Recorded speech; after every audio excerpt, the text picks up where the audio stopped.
আমাদের হাতে যদি অস্ত্র ওঠে আপনারা কি বাঁচবেন? একটা 4 কোটি রাজাকারের হাতে যদি অস্ত্র ওঠে আপনারা কি থাকতে পারবেন? আপনারা মাঠে আসতে পারবেন? এটাই আপনার কাছে প্রশ্ন।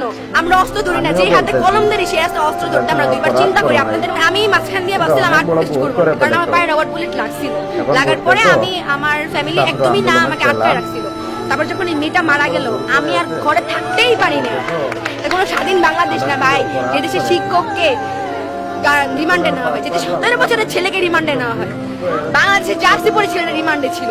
ছেলেটা পিঠ দেখছেন, একটা বৃদ্ধ পিঠ পুরা মেরে রিমান্ডে নেওয়া মানে কি মারা? বলেন, রাতের বেলা শুরু হয় মানসিক অশান্তি।